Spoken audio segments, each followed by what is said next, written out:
Welcome to Bible study. Um, we are going in deep today. By the way, I forgot I was going to mention. Sorry, I got a text. Yeah, I put my shelf up. I got my shofar, and I have my ram's horn one too. Oh, beautiful. I brought this shelf back from Utah for my daughter, and I had borrowed a friend's car. It was when I couldn't drive my truck back. I didn't have the money to. It was when I was like, I think I was still staying at this strange house that I had to live in and rent a room from for a while I got back on my feet before I was able to get an apartment. And um the last guy that I was ever considered like dating before I completely like wrote men off for good, who was a friend from when I was like eighth grade, on again, off again, bling guy. And I had prayed for God to send one good to me. He just, if there was one good, what I mean by that is if there was one good person left on the earth after I discovered everything that was going on, please just let me have a friend. And for those of you who have ever been through something like this, or many people who watch my channel who are going through it now, I will reiterate, there is none good in the earth. Every man, it says in the Bible, every good man is perished out of the earth, and every man hunts his brother with a net. Trust ye not in a friend nor a brother. If you come from a bloodline, or if you've been married to a Freemason, or if you have witchcraft and Nephilim lineage, until you are completely married to Jesus, do not date and look for men. Do not try that. And like I said, when we went through Genesis, I don't even believe in dating anymore because I believe there is one. I know a lot of people think there's options that we're supposed to date around and see and fill it out. I believe it is a God ordained, anointed, cut from the same cloth kind of thing. And my point is that this shelf behind me that I went to Utah to get from borrowing a friend's car, because I couldn't afford to put the gas in my truck. I was going to rent a car. I didn't have a credit card at the time. My friend went to drop me off. They wouldn't let me rent the car without a credit card. So she took me home and her husband let me drive her car. I found out later they're also a bloodline family. They were There's really great nice people who pretend to be your friend, who will Oh, pretend to help you. But um they were so nice to me. I brought this back from Utah. Okay, sorry, I'm all over the place. The main point of the story is I drove the car out there because this man who I'd asked God to bring into my life had died of a heroin overdose. The two last men that I ever considered seeing or dating, besides the one that I've talked about, who's a Rothschild bloodline, um, both died. One of them died on the phone with me. He drowned while I was on the phone with him in Willard Bay. Yeah. And the other one, about a month after the last time I saw him or talked to him. Well, actually, it was 2 weeks before I'd gone out, and he helped me move all my stuff out of the house that my brothers were handling me in and had me move into, where my sister, the witch, was, uh, there spying on me and doing her thing. I went to pick up my RV from there, and he came and helped me move my stuff out. And I had no idea. He's a big, huge, muscly guy, clearly on steroids. I saw some tracks on his arm. I thought maybe he was shooting steroids. I knew nothing about heroin, but he was still into heroin at the time. I had taken him up to the hot springs, baptized him in the hot springs waters, and a few weeks later he died. And so I was going out for his funeral in Utah. So this shelf always reminds me of his funeral because I drove out there just to attend his funeral. It was a very strange situation, but I brought this shelf back in the friend's car, and these weird it has these leaves on it that are like metal leaves, and one of them beautiful. one of them caught on the chair when I was either putting it in or pulling it out. I don't even know how it happened, and it tore the passenger seat leather of my friend's car, Oh, whose no. dad was a judge, and he let me borrow his car to drive it out there. And when I was going to leave, he goes, "Hey, just so you know, if the cops pull you over, if you like have anybody on your trail. And he's like, the reason is, and he goes, and we don't usually tell people this, but my dad's on the witness protection program because he was a judge and his life was threatened. And so he has a special license plate. So sometimes the cops will catch on to it. So if you get pulled over, just tell them, that's what's going on. And I did. I had a cop totally follow me.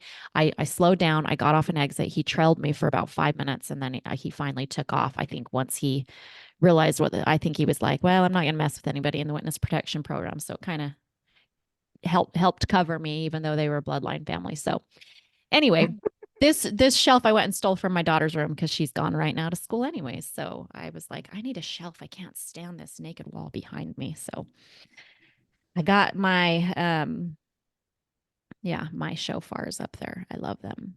Beautiful.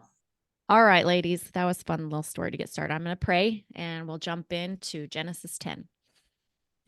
All right, Father God, we come before you today with this beautiful Bible and your word that you've given us. And I'm so excited to just dive into it. We pray that your Holy Spirit anoint and bless us as we speak and discuss, and that all things that need to be revealed will be revealed, that we may be enlightened and receive knowledge and wisdom as this book is written and created to bless our lives. These things we ask and pray in the name of Jesus Christ. Amen.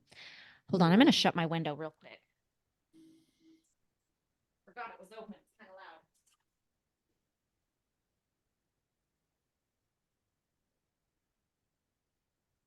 loud. Okay.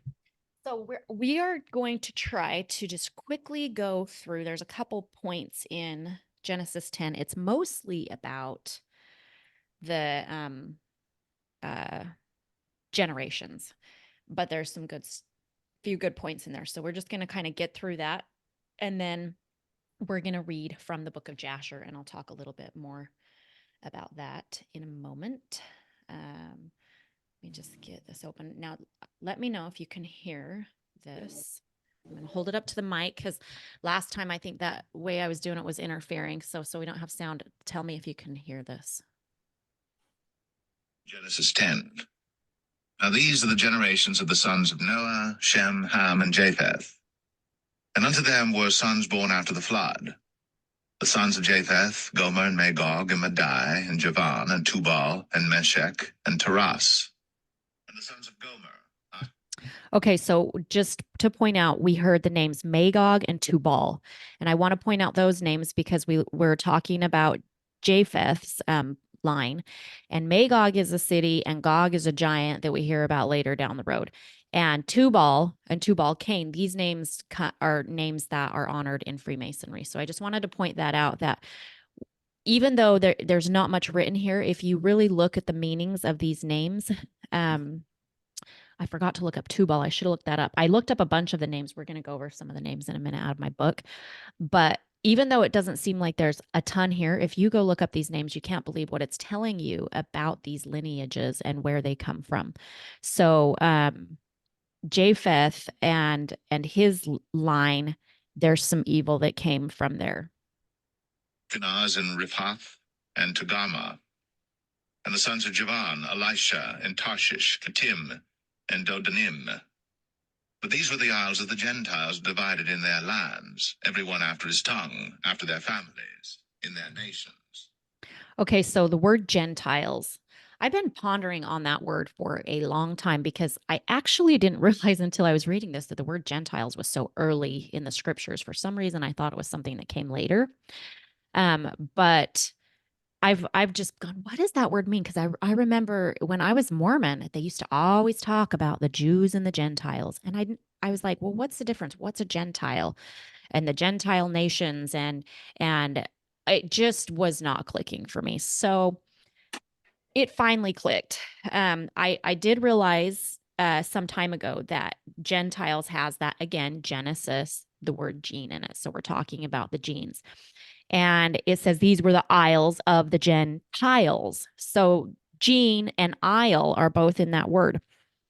If you look up the word Gentile, I wrote my own definition from what it said. I can't even remember exactly what it said. But to me, what it means is it's the isles of the genes of the heathen nation.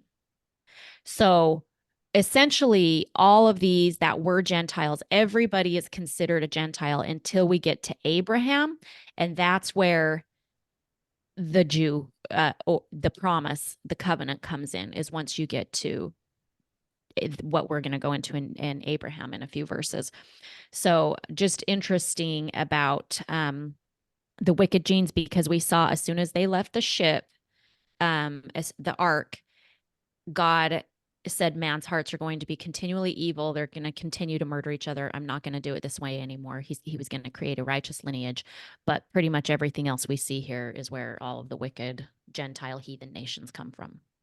And the sons of Ham, Cush, and Mizraim, and Phut, and Canaan. And the sons of Cush, Seba, and Havilah, and Sabta, and Ramah, and Sabteka. And the sons of Ramah, Sheba, and Dedan. And Cush begat Nimrod. He began to be a mighty one in the earth. Okay, so Nimrod. This one's really important because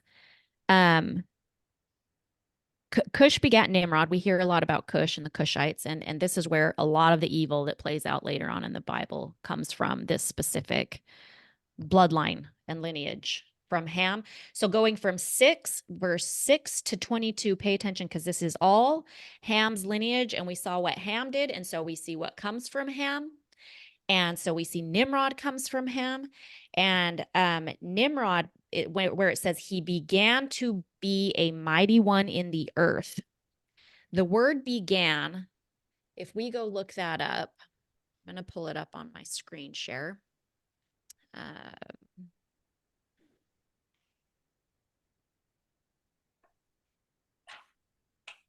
If we go look up what that means, verse 8, oh, past it. Skip this over. Oh, didn't mean to do that. Oh gosh, sorry. Let's do this gently. Verse 8. He began. Let's look at the word began. The key word here that we see is prostitute.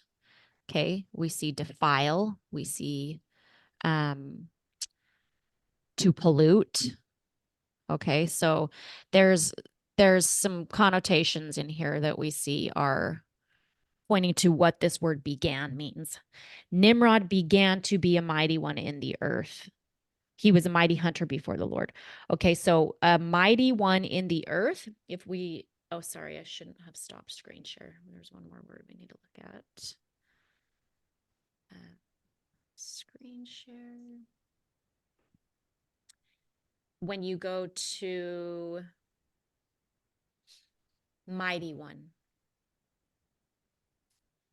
that word points to a giant. It means gibbor or gibborim.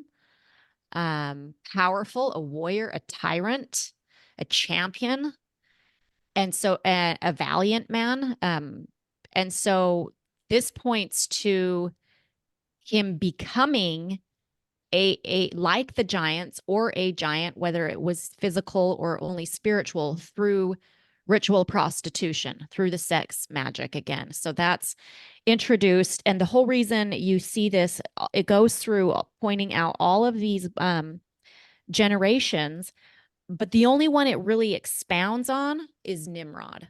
And so that's for a reason. So that's where our focus is going to be today, is on Nimrod.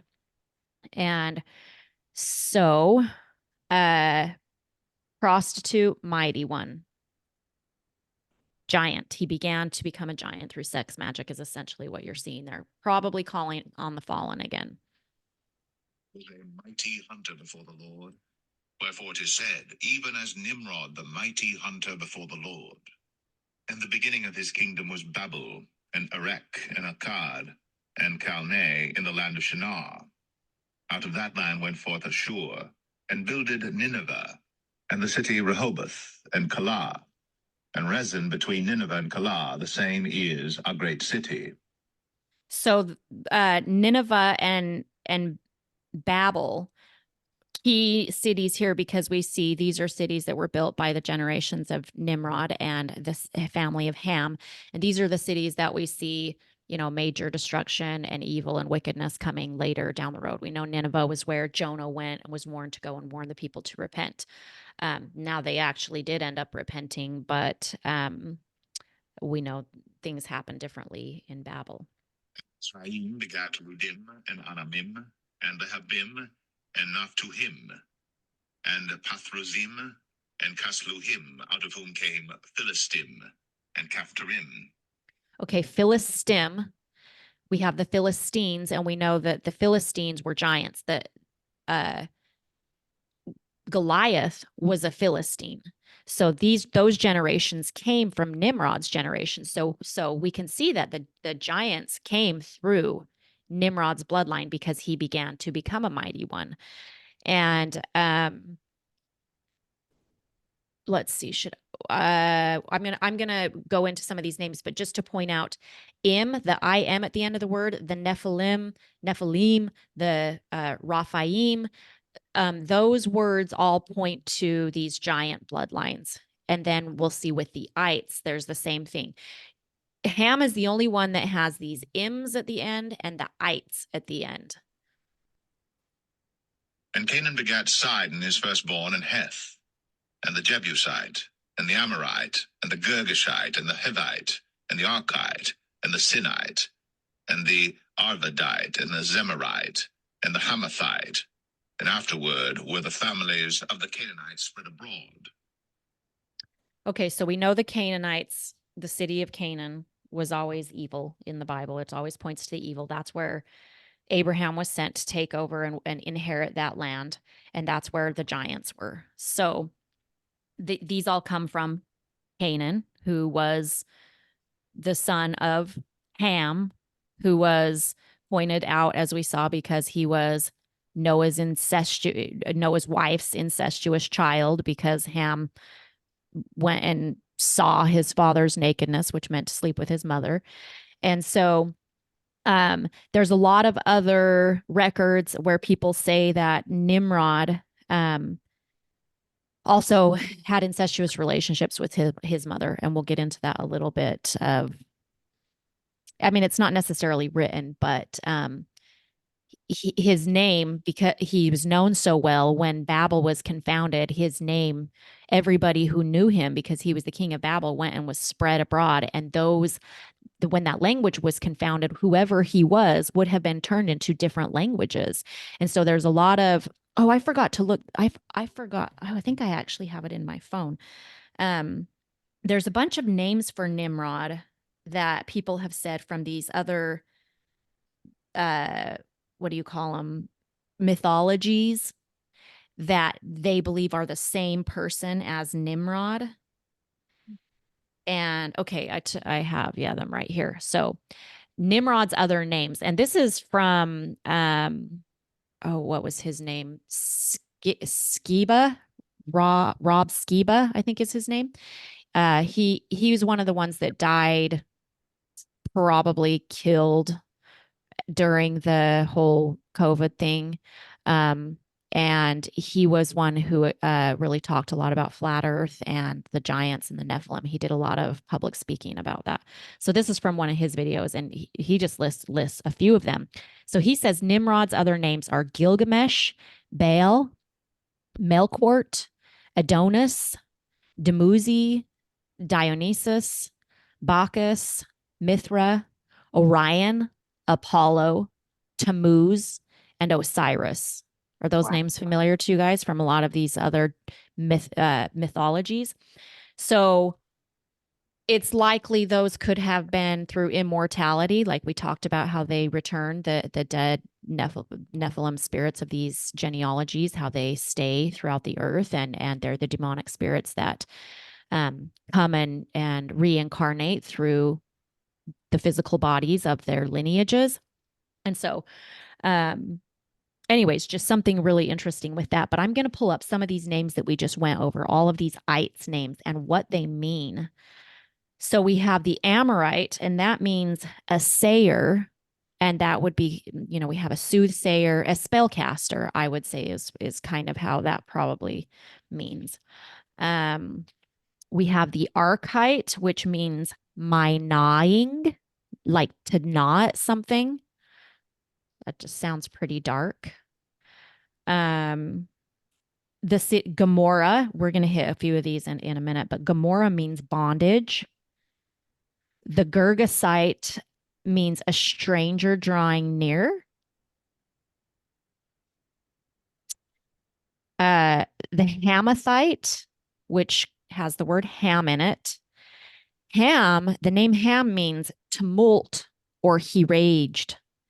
So then the Hamathite is the gentilic proceeding of tumult or rage, meaning he has genes of rage or tumult from Ham. So the Jebusite is gentilic of Jebus. So we go to Jebus, and Jebus means he will be trodden down. So the Jebusites will be trodden down. Nimrod, the name Nimrod means we will rebel. Nineveh means offspring of ease or offspring abiding. Not sure really what to think about that. The city of Shinar. Shinar means change of the city. And that was where the valley in which they built the Tower of Babel. So change of the city or tooth of the city.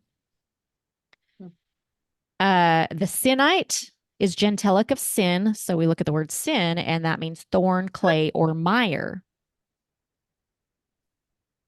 And Sodom means fettered. And this was really interesting. The Sodomites means set apart ones for unholy purposes or temple prostitutes. That's what the word sodomite means, is it's a temple prostitute for unholy purposes. And then Sodom meaning fettered. Well, I'm like, well, what is fettered?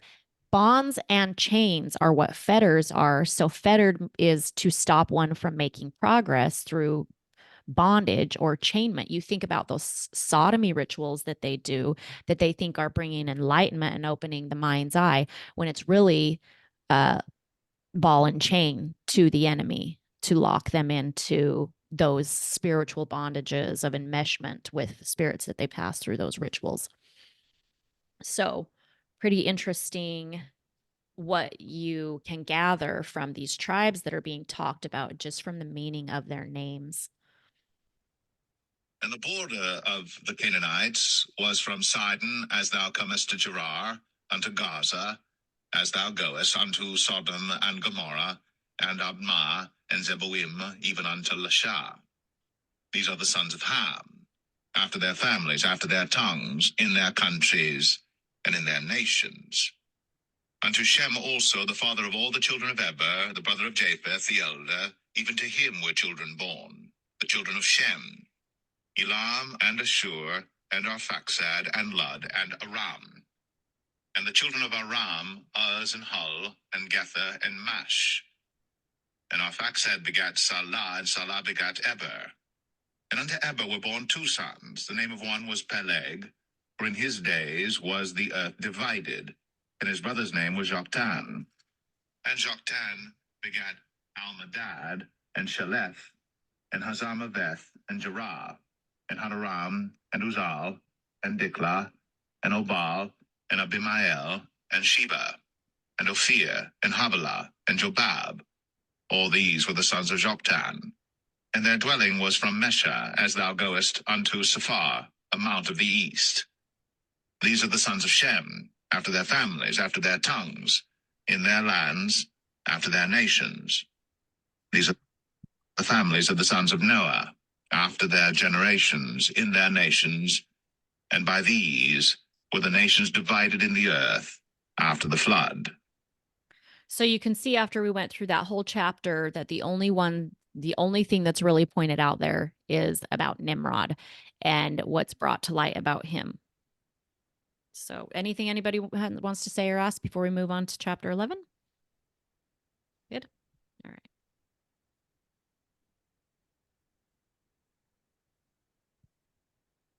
Genesis 11. And the whole earth was of one language and of one speech. Okay, right off the bat, I got to say about that.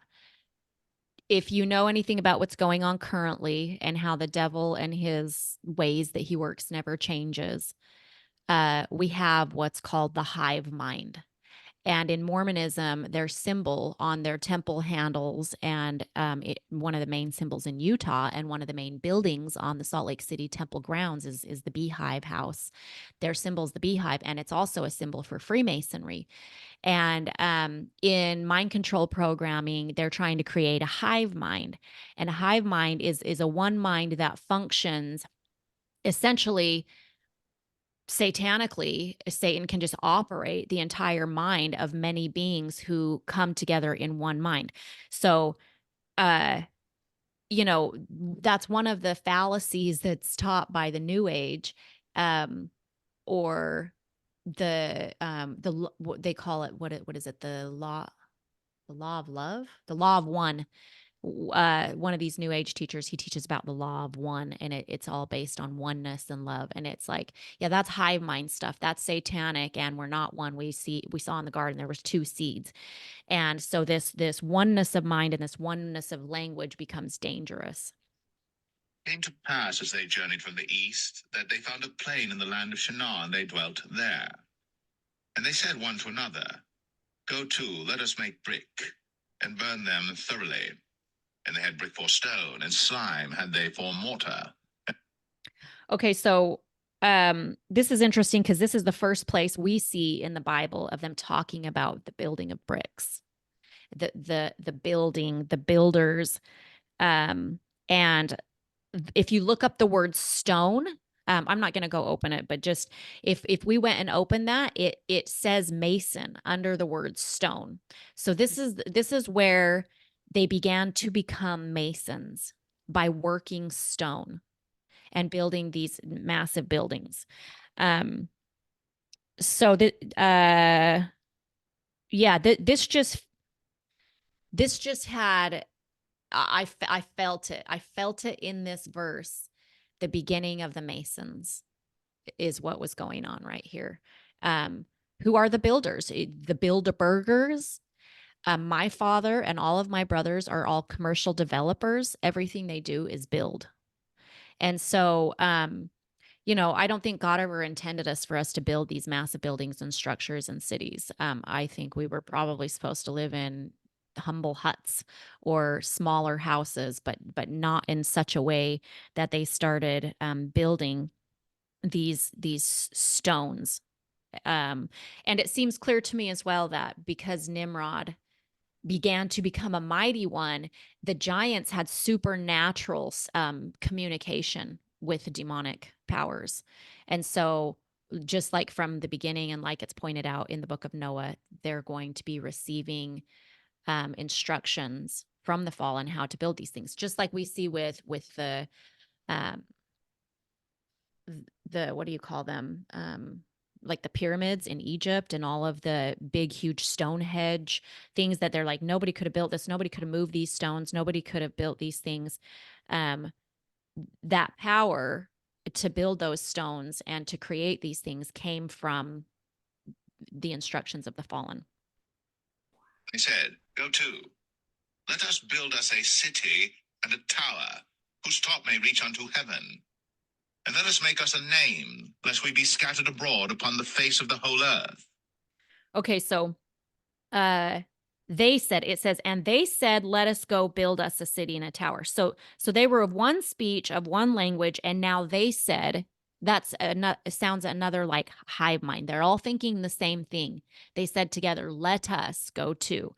And then where it says they were concerned and they said, oh, we better go and build us a name. Well, let's go. We got to look at this because the word name is a very interesting point here. Verse 4. Let's see. I got to go to the next chapter.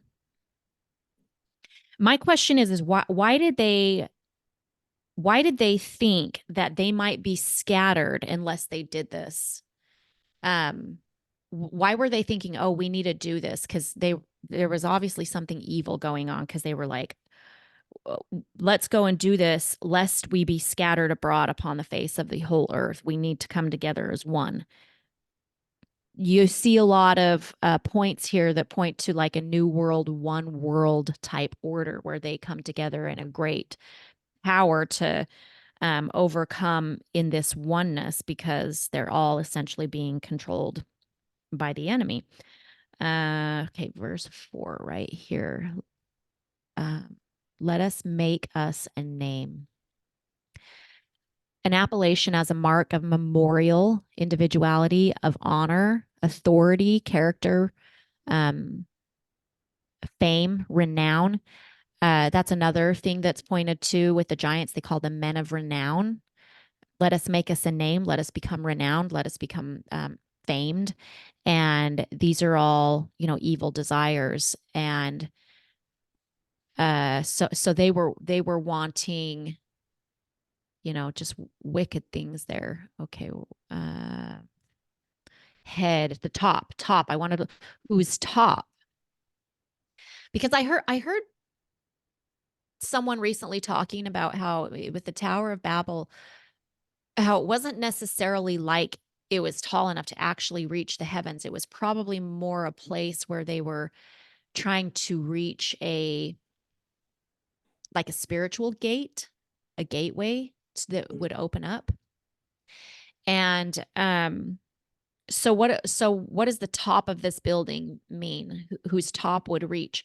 Well, there's some interesting words here as well. Like it says the head, or the highest, which points to a priest, or the ruler, the head, the top. It could have meant, so the greatest of them could have spiritually reached through some type of spiritual entrance. We know that they use astral projection, spirit travel. There's something really supernatural that this could be pointing to, rather than, oh, they just wanted to get the top high enough to climb into the heavens. Like that's unrealistic. There's something bigger and more supernatural going on there. So this word top just called to me. All right. Let's see. Is that all I wanted to say about that? All right.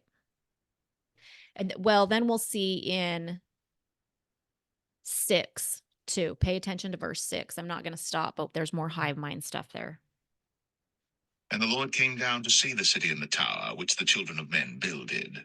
And the Lord said, Behold, the people is one, and they have all one language. And this they begin to do. And now nothing will be restrained from them, which they have imagined to do. Go to, let it.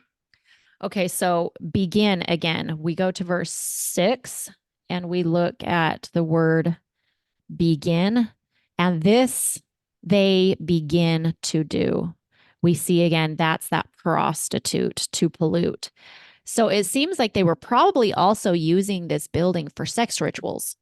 That everything that they were beginning to do, that's how those sexual powers come, through sex magic, through astral travel. That's how they loosen the spirit from the body to be able to project out, is through these sex rituals that they use. And this word begin again points to this prostitution.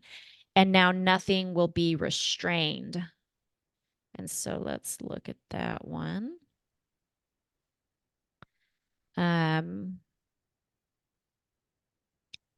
Withheld.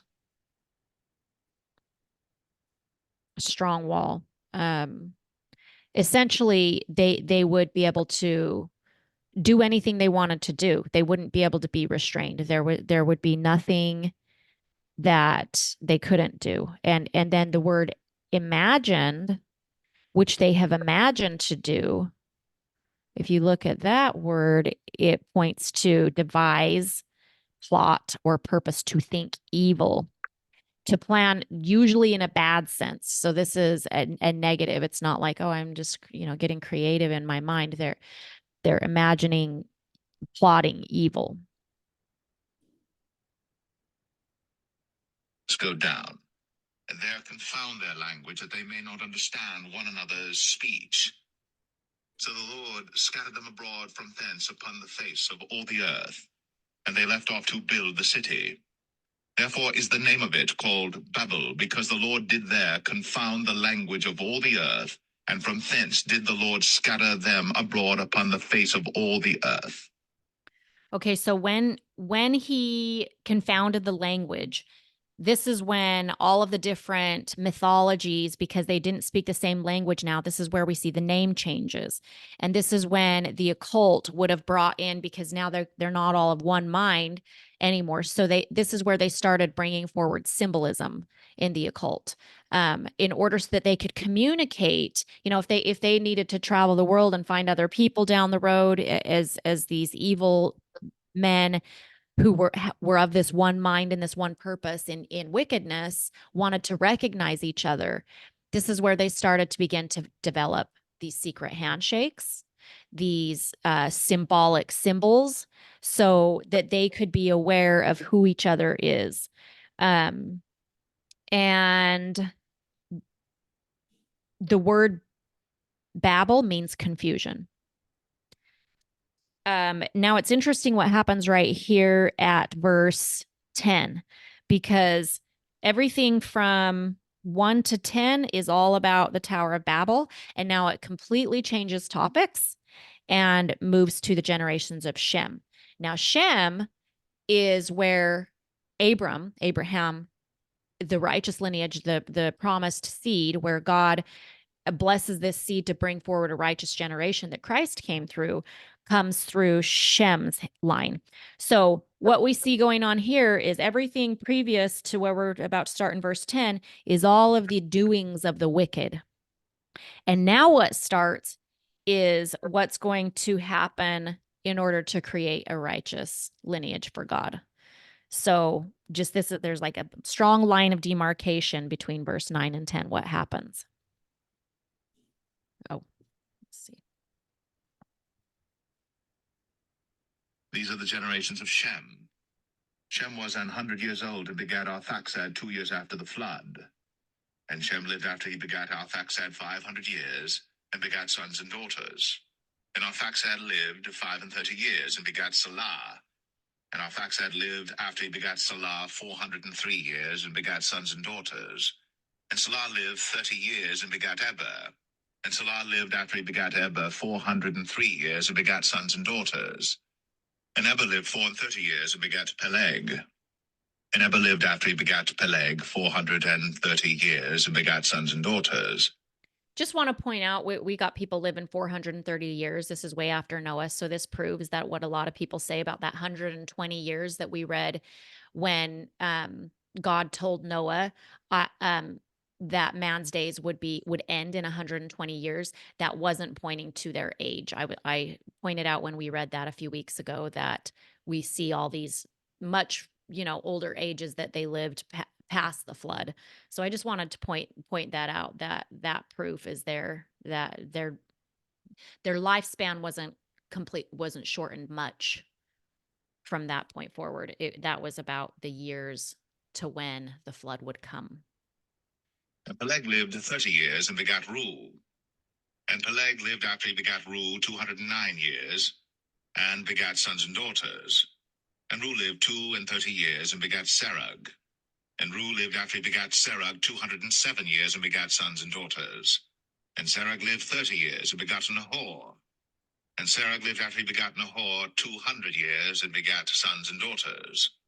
And Nahor lived 29 years, and begat Terah. And Nahor lived after he begat Terah 119 years, and begat sons and daughters. And Terah lived 70 years, and begat Abram, Nahor, and Haran. Now these are the generations of Terah. Terah begat Abram, Nahor, and Haran begat Lot. And Haran died before his father Terah in the land of his nativity, in Ur of the Chaldees. And Abram and Nahor took them wives. The name of Abram's wife was Sarai, and the name of Nahor's wife, Milcah, the daughter of Haran, the father of Milcah, and the father of Iscah. But Sarai was barren, she had no child. And Terah took Abram his son, and Lot the son of Haran his son's son, and Sarai his daughter-in-law his son Abram's wife. And they went forth with them from Ur of the Chaldees to go into the land of Canaan. And they came unto Haran and dwelt there. And the days of Terah were 205 years, and Terah died in Haran. Okay, so this is interesting because you've got it points to Abraham and Lot.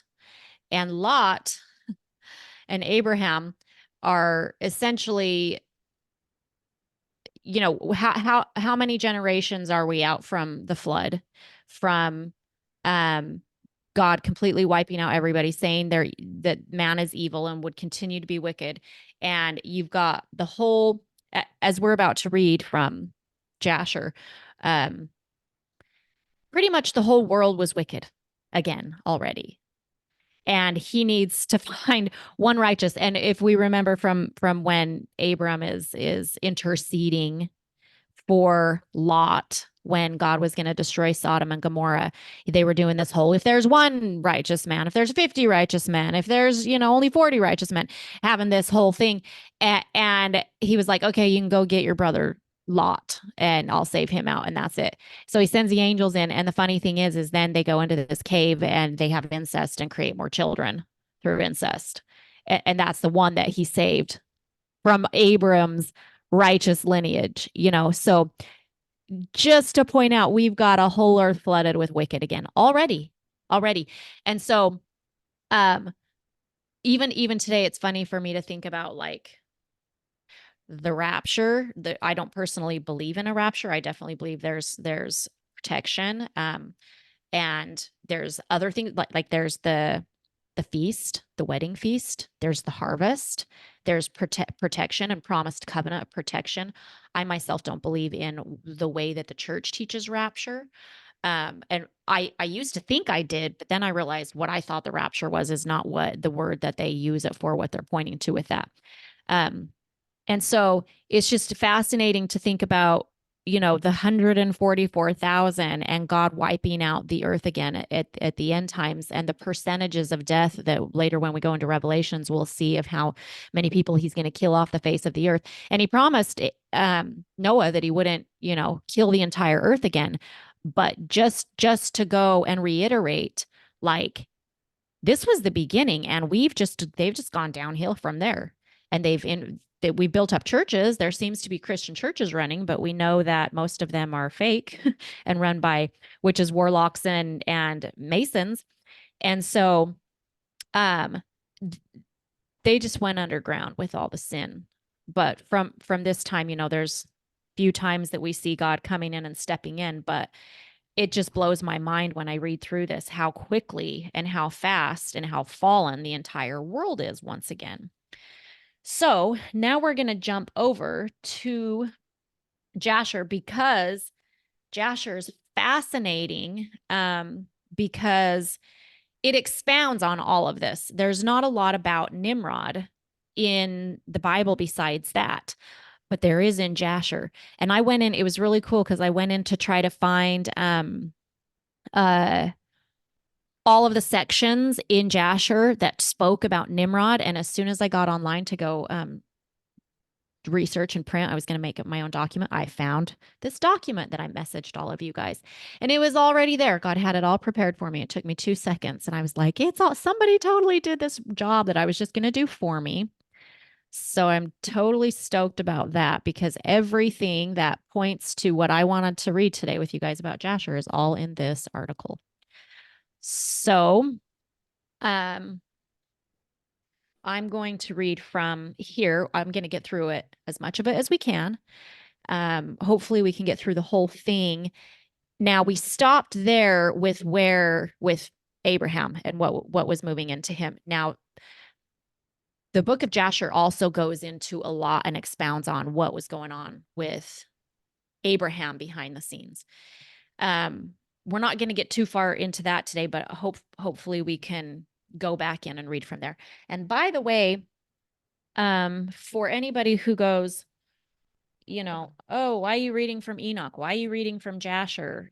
Those aren't in the Bible. The book of Jasher is mentioned in the Bible in Joshua 13 and 2 Samuel 18, it says is it not written in the book of Jasher? It says, behold, it is written in the book of Jasher. So it's also in 2 Timothy 3:8. I didn't go look that one up though, but it's talked about in there. And I'm also going to post an article that talks about the authenticity, where it came from, why it wasn't put in the Bible, and all the different interesting things it covers, which if we have time at the end, I have a few notes that I took from that, but I'll post that in the description box as well with this document, and also a couple of documents on apocrypha and pseudepigrapha, and why they aren't included in the Bible. Frankly, I think it's kind of hogwash. And even the word that they chose, pseudepigrapha, if you look at what that word means, it means, it means falsely attributed works, an ascription of a false superscription or a title. Well, if kind of like Enoch, when you read this book, when you read Enoch, it doesn't disagree with the Bible. It adds to, it expounds on what's there. And it really teaches you a lot about the fallen and the occultic works of Nimrod's seed, of Ham's seed, and where that all comes from. So to me, it makes sense that they would take that out of the Bible and not want us to learn too much about where their beginning all started. So, yeah, I'm just going to jump right in and start reading from this. Nimrod according to the book of Jasher. Again, the name Nimrod means we will rebel, and the name Jasher means righteous or upright. So this starts in Jasher chapter 7, verse 23. And Cush, the son of Ham, the son of Noah, took a wife in those days in his old age, and she bare a son, and they called his name Nimrod, saying, at that time the sons of men began to rebel and transgress against God. And the child grew up, and his father loved him exceedingly, for he was the son of his old age. Okay, so I thought that was interesting that he took a wife. This is where I kind of sometimes read between the lines, and I don't go, oh yeah, this is for certain. I just ask questions, and it seems to fit the pattern of what's going on in a lot of these bloodline fallen occult Nephilim lineages. He took a wife in his old age. It doesn't say if she was his first wife. Was she a polygamous wife is the first question I had.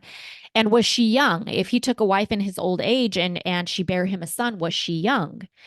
And if Ham laid with his mother, and if in all of these other mythologies, it talks about Tammuz, who was also another name for Nimrod, that in some of these mythologies, it points to incest between mother and son. Is this woman that was taken to be his wife, did she become a wife to her own son? Because that was actually very common. It is still common. If you talk to people who come out of these Nephilim bloodlines, like I mentioned before, that's one of the things that they do is they marry their own mother and give and create children and seed with their own mother in order to keep the bloodlines pure. So, all right, verse 24. And the garments of skin which God made for Adam and his wife when they went out of the garden were given to Cush. Now, this is fascinating because this isn't talked about that I know of anywhere in the Bible. And these garments of skin are fascinating because that is totally where I came from in my history of Mormonism. The magic underwear that Mormons wear, that's what other people call them. We called them the garment. And when we were given them in the temple that had the compass and the square on them, they were told to us to have a special power and protection over us and that we had to wear them daily. And so I see so many relationships, even the whole Mormon temple ceremony where you get those garments given to you, the initiatories, and the garment that has the compass and the square. And if what I'm saying is true, this is where the builders began. And these garments, the Mormon religion is like this modern day elite version of going back of this worship of Nimrod. and the clothing of this garment of the skins that were made for Adam and Eve by the hand of God. And just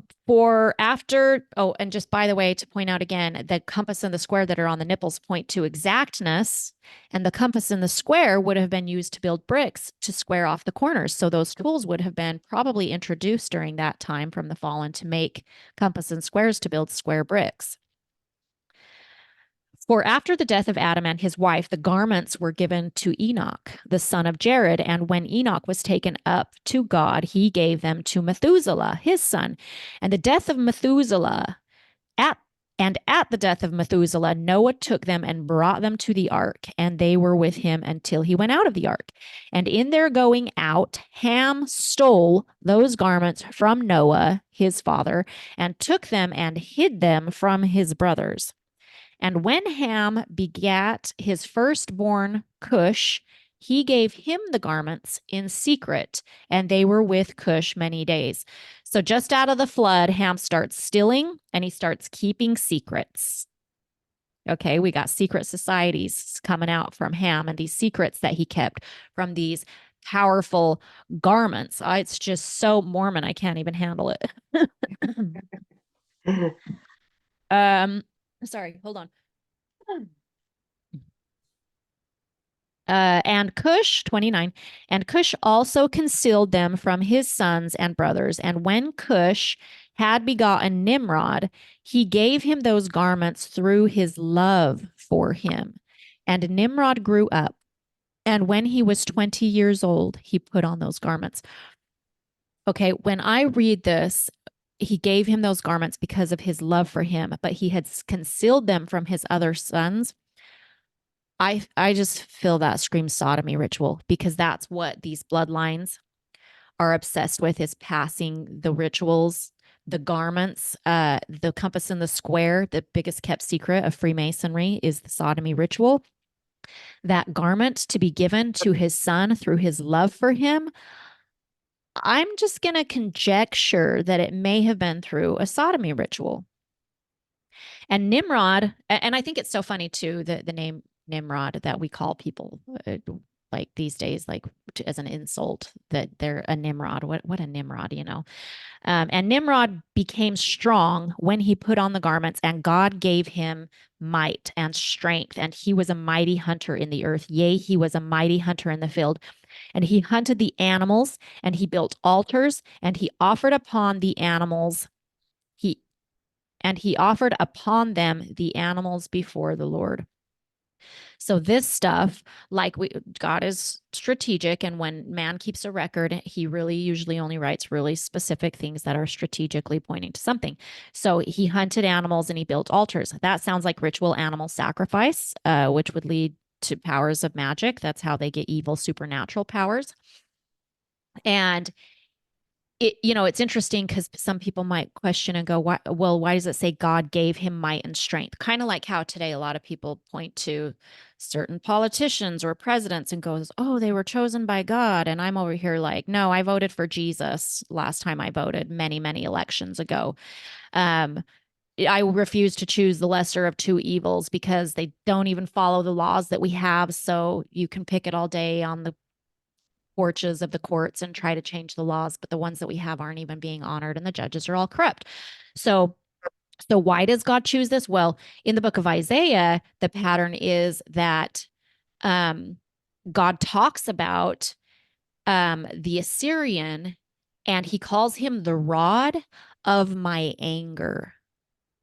Okay, so God, on his right hand, he blesses and makes covenants, and on his left hand he curses. And so he has servants that he's created to do wicked. And it says in Proverbs 16:4, and this is a big one for me, the Lord has made, it should be a big one for everyone, frankly, because people don't understand God when it comes to why does he kill? Why does he destroy generations of people? The Lord has made everything for its purpose, even the wicked for the day of trouble. So these are his left hand. He uses wicked to destroy wicked, and he will build them up in order to tear them down. We'll see how that develops. So 31. Let me see. Let me move this up if you're following on the screen. And Nimrod strengthened himself, and he rose up from amongst his brethren, and he fought the battles of his brethren against all their enemies round about. So it says he strengthened himself. That makes me think he was like actually working out, which really made me feel like a lot of the meathead sodomite testosterone junkies who are running the Masonic orders of today. This all felt so current to me, everything I was reading here. And the Lord delivered all the enemies of his brethren in his hands. And God prospered him from time to time in his battles, and he reigned upon the earth. So you see, this is wicked destroying wicked. Therefore, it became current in those days when a man ushered forth those that he had trained up for battle, he would say to them, like God did to Nimrod, who was a mighty hunter in the earth, and who succeeded in the battles that prevailed against his brethren, that he delivered them from the hands of their enemies, so that God may strengthen us and deliver us this day.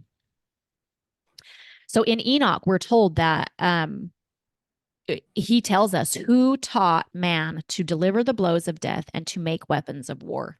And that was the fallen. And we see this all playing out after the flood, after God just gave them all of these orders not to kill, or lest they would be killed, they're blood for blood.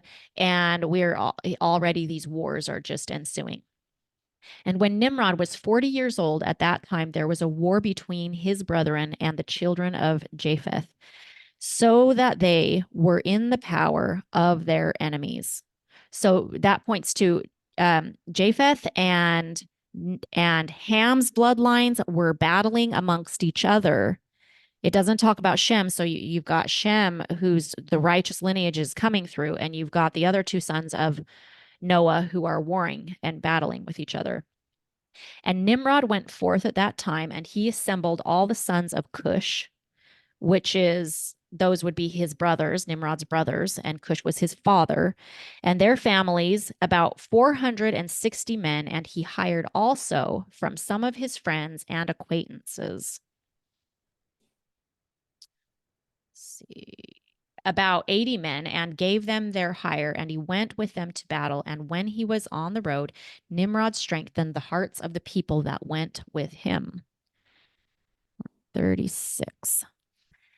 And he said to them, do not fear, neither be alarmed, for all our enemies will be delivered into our hands, and you may do with them as you please.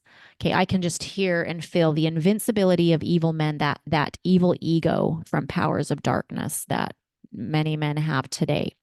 And all the men that went were about 500, and they fought against their enemies, and they destroyed them and subdued them. And Nimrod placed standing officers over them in their respective places. Okay, so this was fascinating to me because this is the first time we hear about hierarchies of governing bodies start to be organized. The governing orders of darkness, like police and militaries, started to be organized. So it sounds like Nimrod probably was given these orders and organizations of hierarchies from the fallen, because these hierarchies are actually the structures copied from the structures of angels in the heavens. And the kingdom of darkness has an exact copy of the hierarchies of the orders of the angels in God's throne room. And they brought this is another forbidden fruit that wasn't meant for man. Man was supposed to govern himself and be righteous. And they brought down these structures of governing bodies, these standing officers. And he took some of their children as security, and they were all servants to Nimrod and his brethren. And Nimrod and all of his people that were with him turned homeward. And when Nimrod had joyfully returned from the battle, after having conquered his enemies, all his brethren, together with those who knew him before, assembled to make him king over them, and they placed the regal crown upon his head. So we see there it talks about just simple thing, joyfully return from battle. The joyfulness of the wicked how evil that is to come home from a war just so joyful that you've just defeated and killed so many people. But that joyfulness we'll see is temporary. And the other interesting thing here is it says they assembled to make him king over them. Humanity really likes to be subservient to tyranny. We see that early on in the Bible, and it's kind of sad because that is why there's so much enslavement amongst humanity, because they don't know how to be sovereign and they want to be told what to do. That's all over. We see that in the Bible. And he set over his subjects and people, princes, judges, and rulers, as is the custom amongst kings. Okay, well, where did they get kings from? Because from the beginning, this is really the first time we start hearing about kings. Are these the kings of heaven? Because in heaven, Jehovah, great Jehovah, he's called the King of Kings, Lord of Lords. And so are they bringing hierarchical structures of the angels down to man? 41. Scroll. And he placed Terah, the son of Nahor, the prince of his host, and he dignified him and elevated him above all his princes. Now, as we just read, Terah is the Terah is the father of Abraham. And so we start to see God getting really strategic right here, kind of like he did with Joseph.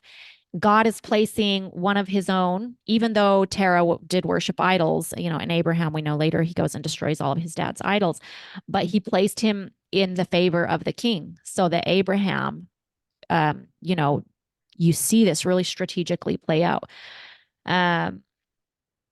So God will place one of his own in the kingdom of darkness for his greater plans and purpose. That's a pattern, in a biblical pattern. 42. And whilst he was reigning, according to his heart's desire, after having conquered all of his enemies around, he advised with his counselors to build a city for his palace, and they did so. So we see evil kings start building up large cities. And they found a large valley opposite the east, and they built him a large and extensive city. And Nimrod called the name of the city that he built, Shinar, for the Lord had vehemently shaken his enemies and destroyed them. And Nimrod dwelt in Shinar, and he reigned securely, and he fought with his enemies, and he subdued them. And he prospered in all of his battles, and his kingdom became very great. So we see there God allows the wicked to be prospered and to become seemingly invincible. But usually we find out later it's to their own demise. And all nations and tongues heard of his fame, and they gathered themselves to him, and they bowed down to the earth, and they brought him offerings. And he became the Lord and king, and they all dwelt with him in the city at Shinar, and Nimrod reigned in the earth over all the sons of Noah, and they were all under his power and counsel. So you see the idol worship of wicked kings begins, and it says he became their Lord. So that this is where false religion of worldly governors and idol worship comes from this. And that in Ephesians 6:12, in the Geneva version, in that verse where it talks about, these principalities, there's a word that was taken out. It says worldly governors, worldly. Even though we're in spiritual warfare, these worldly governors, these are these Nephilim bloodlines that we still see today. That's why we have, these false political governing bodies set up, when we see in 1 Samuel 8, where God didn't want man to have a king. Samuel mourned when the people asked for a king. And Samuel went to God and asked, well, the people want a king. And then God laid out for his people, the chosen lineage. He said, okay, we'll give them a king. Samuel, don't be sad. They didn't reject you. They rejected me. So it gets very dangerous, because we see down the road, the Abraham's line that was just supposed to be sovereign under God began to become jealous of these other nations who had kings, who had these wicked kings. So they went and asked Samuel, we want a king. And that's where within the house, the kingdom bloodline from God, the chosen covenant line of Abraham, down when it comes to Samuel and what happened there, things fell off, and that wasn't God's intention. And so what was going on here is brought into the chosen seed. So that's just interesting to recognize that these worldly governors that we fight in spiritual warfare, today, what do we see all over? If you're watching if you're paying attention to, if you don't watch mainstream news and you know what's really going on, and you aren't a conspiracy theorist, but you know the truth, that's why they're talking about all of these governing bodies, these presidents, these rulers, that a lot of them are shapeshifters because they come from these fallen bloodlines. And so when man went and asked God for kings and rulers, presidents, okay, well, I'll give them to you, but they're going to be Nephilim bloodline shapeshifters, serpents. And in 1 Samuel 8, he gave them, okay, you can have a king, but these are all the curses that are going to take place, which is what we see here.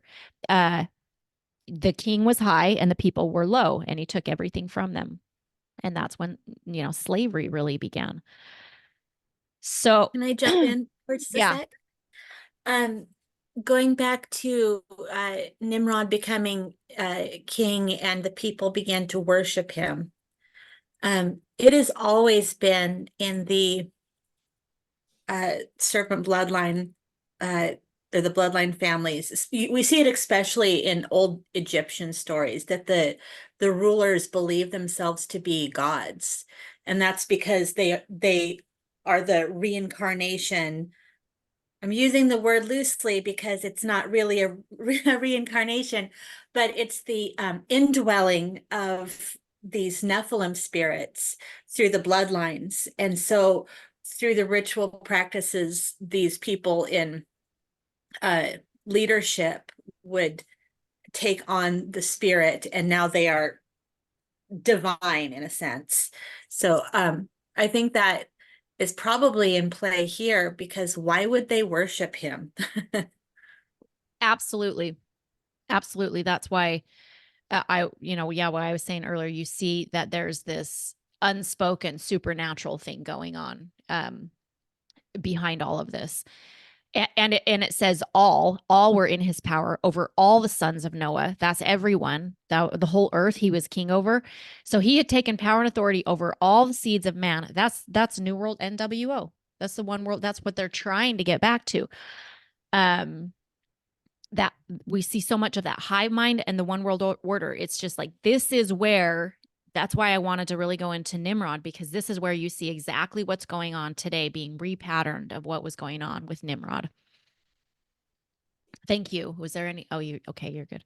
And all the earth was of one tongue and words of union, but Nimrod did not go in the ways of the Lord, and he was more wicked than all the men that were before him from the days of the flood unto those days. Okay, that's crazy, because if you think about all the stuff that was going on before the flood, well, we know that there was incest, blood ritual, child sacrifice, perversion, sodomy rituals going on, gene and DNA manipulation, sex with angels. Okay, he was more wicked than all of them. Okay, so that tells us exactly what he was into, right? Because we know why God flooded the earth beforehand.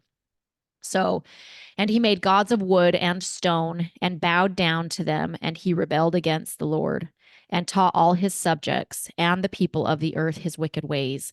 And Mardon, his son, was more wicked than his father. So it just starts to get worse every generation from Nimrod. And we think that these secret leaders that we have now, as Ham began to teach his children to keep secrets and gave them special powerful garments to take over rule and reign, that we don't have major secrets going on in these bloodlines that are hiding out with their secret powers. And how far how much further we are out from when this was occurring, how much more evil are these generations of these men. And it says he made gods of wood and stone. Well, why would he start doing that? I believe it, and I think Anastasia, you really understand this because you've had that statue that was very supernatural things going on with the statue you have. They build these statues as like a temple to house or give body to the fallen to come down and reside in, because if they don't have a body, they need a body, they need something. And so even though they're inanimate objects, they can be animated through supernatural. So why would he begin to build these things? I believe that's what was going on there. Is he was it's the same thing that we have today with technocratic sorcery. It's just a lot more complex because now we've got computers and black screens. And I was just talking with a man about this yesterday. There's definitely hauntings and the fallen and demonic entities that are in our technology. Like, it's really weird, but my phone and my computer, there's supernatural, spiritual sources behind those technologies that can inhabit them. Oh, I got somebody joining. Let me click her in. Were you going to say something, Anastasia? I've got so much stuff I've just been sitting on as you've been talking, but I didn't want to interrupt the flow. You're good. I'll No, wait go till ahead. the end. You don't want to say anything right now? You can. Well, we're getting on to the chapter 9. Looks like I haven't read Jasher, but it looks like it's about building the Tower of Babylon. And that's something that has just been all of these different pieces coming together for me, connected to hive mind. I have never kept bees, but during my lonely years, when I was hiding away and in my healing season, I used to water my bees, the neighborhood bees. I had just a water dish. I actually had it, we called it a little sprinkler park for the bees, the little in the dish. And when the heat of the day would come, I would just go out there and I would turn on the water, and I usually wear pretty bright clothes. And so I'd go out there about the same time every day, and there'd be a bee that would come up and just land on me long enough to touch me and then fly away. And then all of a sudden I would start to see a few more bees and then more bees until there was a big enough swarm that would make most people uncomfortable, except for, to me, they were like dogs who are ready for their food. I never felt as if I was unsafe, but I just watered the bees, and it was really fun for me to watch to learn about bees in a way that felt safe to me. But one day, this is where I'm getting to the hive mind. One day something happened, and I can't remember what it was, but it distressed me so much that I felt like I was going to explode. I was just smoke coming out my ears, trying not to say the bad words, in a complete and total freak out that I'm just trying to just not enter into sin, like that kind of a situation. And I went out to the backyard where I have my little patio area where I would feed the bees, and sat myself down and just trying so hard to just not explode. And then all of a sudden the bees started coming, and there were so many bees, hundreds of bees swarming me. It probably was dangerous. So many bees, and it was almost as if I was inside a veil. The frequency, the physical frequency, not the la la yada, but there's a physical frequency that comes from vibration, was like a language, and I could understand them. I knew that they were there to protect me. I knew that I was safe, and I knew that they were going to attack anyone who came near me. It was a language that, it was one of the most astonishing experiences that I've had. And, I've had another situation when I was married. My ex-husband got involved with some people that, business people in Southern California, who all went by code names and wanted him to do spiritual DNA testing. And he was brokering this water deal for this company for the patent was kind of disappeared, but there was somebody, nobody really had the rights, but the partner of the scientist who disappeared was unalived under strange circumstances. She still had control over the people in Mexico who were assembling these water filtration systems. And my ex-husband was brokering this deal with the people, the professor, the puppets. I didn't know anything. This was during a time in my life when all of a sudden these people are coming into my life who are talking about being programmed and talking to Obama and getting phone calls in the middle of the night with phrases that the daughter is supposed to repeat to the mother. And I just was like, I feel like it's true, but I can't accept it. So I'll just leave it as it is. But I'm starting to have an awareness, but I didn't understand. And even in that situation with these people, I knew something was wrong. But the water filtration system, the point of it was that it was not specifically to make the water clean. It did make it clean, but it was supposed to take away the structural memory that had been compiled through rain as it goes, through the environmental system, picking up pollutants and such, and removing that structural memory, bring it back into the original state in which would have been in the Garden of Eden. And the belief set was that this perfect water would make a person have telepathic abilities. That this perfect water was how they were able to communicate with God. Adam and Eve were able to communicate with God because they were drinking this water. That's not something I really have understanding or have put a lot of thought in. That's just what they understood. But they wanted to broker this deal and start with the underground cities in the California area and put them all over the world so that everybody, in case of the apocalyptic situation, and they called it that, they could go underground.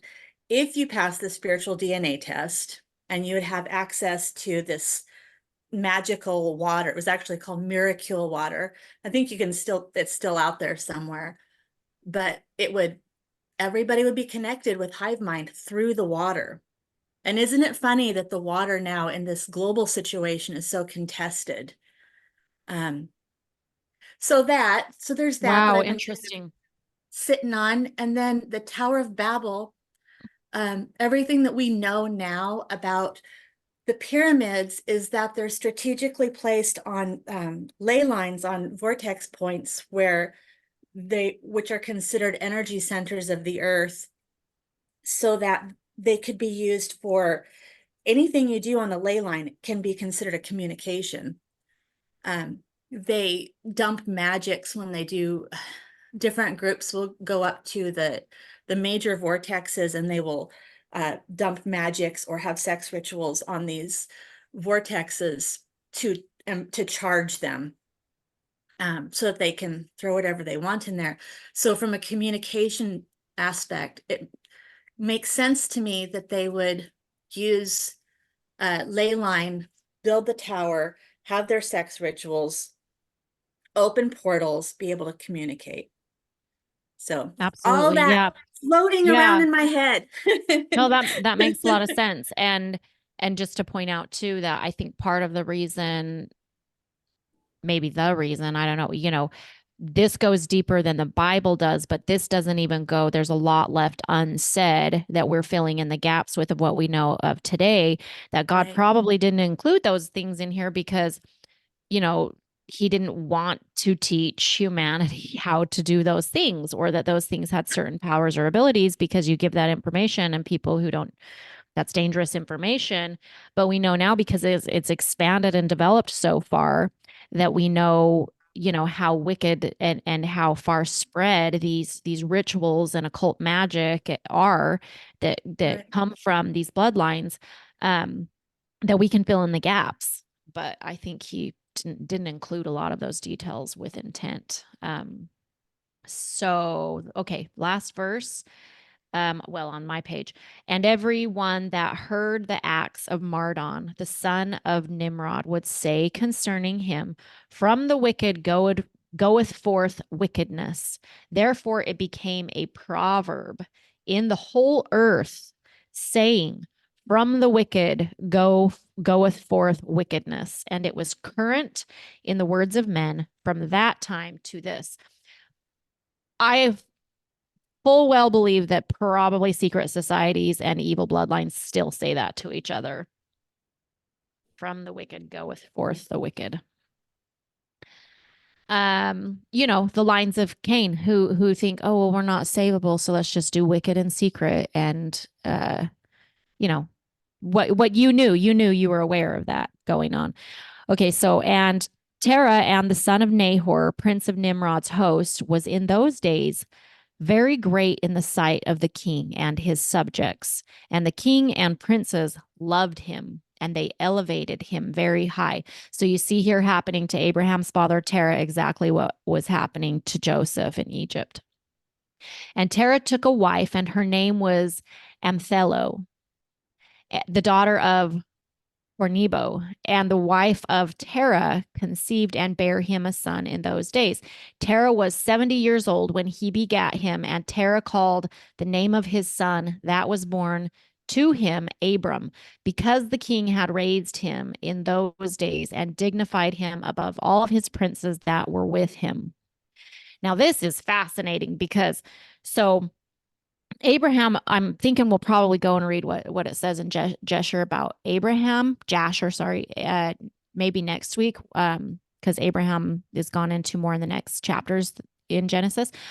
But Jasher tells some crazy cool stories about provides a lot of insight behind the life of Abraham that isn't in the Bible. And his Nimrod hated Abraham because there was this prophecy that the lineage of Abraham would slay Nimrod.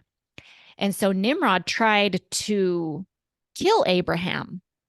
He actually had a very similar situation to Shadrach, Meshach, and Abednego when he was put into a fiery furnace and tried to be killed, and he was supernaturally saved. So I love that part of Jasher. So I'm hoping to take you into that, but we're not going to go too far into that today. We're focusing on Nimrod, but that's interesting because right here, it says, was born to him Abram, because, did I already read this verse 51? Did I read this? Do you remember? Okay, sorry. I guess I ended at 50. Terah was 70 years old when he begat him, and Terah called the name of his son that was born to him Abram, because the king had raised him in those days and dignified him above all his princes that were with him. Okay, so I went to my name book, and the name Abram means father is exalted. Okay, so this is interesting because his name paid homage to his father who worshiped idols because he was exalted among men. It said right there, he named him Abram because the king had raised him up, dignified him, exalted him above all his princes that were with him. So he named his son after his own glory. And it's interesting because when you see what Abraham means, because God changed his name from Abram to Abraham, Abram means father is exalted, that his father, Terah, was a mighty man for the king. Abraham means father of a great multitude. So he changed his name from being the son of this mighty one, instead of honoring his father who is evil and worshipped idols. He changed his name to mean he would be the father over a great multitude. That was amazing, I thought, when I read that. So, all right, chapter 9, Nimrod builds the Tower of Babylon. And King Nimrod reigned securely, and all the earth was under his control, and all the earth was of one tongue and words of union. And all the princes of Nimrod And his great men took counsel together, Phut, Mitzram, Cush, and Canaan with their families. And they said to each other, okay, so this is, pay attention. We've got the Cushites and the Canaanites really strong right here. These are the sons of Nimrod. And that's where the, most wicked that develops later comes from. And they're the ones who came and said, come, let us build ourselves a city that we may reign upon the whole earth. Again, one world order, the NWO, in order that the evil of our enemies may cease from us. Okay, let us be the most powerful over all of the wicked, that we may reign mightily over them, and that we may not become scattered over the earth on account of their wars. So that was the question I posed earlier when we were in Genesis, where it's why were they afraid of being scattered? Well, it answers it right here, because they were worried that all of their warring with their enemies over power, that they would, have to move around and not be able to maintain their strength in numbers, which is definitely what we see going on in the world right now. So that points to hive mentality, stronger in numbers. Men have only understood the currency of power from the days of Nimrod, that these are the Gentile nations and how they function. And they all went before the king, and they told the king these words, and the king agreed with them in this affair, and he did so. And all the families assembled, consisting of about 600,000 men, and they went to seek an extensive piece of ground to build the city and the tower, and they sought in the whole earth, and they found none like the valley at the east of the land of Shinar, about 2 days' walk, and journeyed there, and they dwelt there. Now, this was interesting because this really reminded me of Brigham Young and the pioneers of the Mormon church. And when they went to Utah and said, this is the place, and found the valley where they would build up their tower of their own Tower of Babel, their Mormon temples all over that cover the land there. And it's interesting because they don't reach high into the heavens, but they definitely do rituals underground, which bring in magic, which they have these spires on top that, are supposed to have something to do with this structural energies of magic. So this was 600,000 men is what it says. So these are developers, builders, masons, ones who are building the cornerstone. This again points to that development of that. They were sent out as explorers to claim land where they have their own mass hive mind of men to reign in wicked power. That's totally the Mormon beehive of what happened in Utah. And they began to make bricks and burn fires to build the city and the tower that they had imagined to complete. Again, bricks, compass, and square. They were going to need that for that. And the building of the tower was unto them a transgression and a sin. And they began to build it. And whilst they were building it against the Lord of God of heaven, they were building it for very evil purposes, to defy God. They imagined in their hearts to war against him. They imagined. A whole hive mind, 600,000 men were all imagining the same thing. And to ascend into heaven. And all these people and all the families divided themselves in 3 parts. The first said, we will ascend into heaven and fight against him. The second said, we will ascend into heaven and place our own gods there and serve them. And the third part said, we will ascend to heaven and smite him with bows and spears. And God knew all of their works and all their evil thoughts, and saw the city and the tower which they were building. So this first part, that what they said, they divided in 3 parts.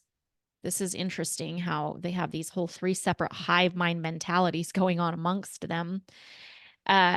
That they would take over, fight against him, that they wanted to take over his throne and become their own gods. These are what those who say, oh, I'm God. I want to be my own God.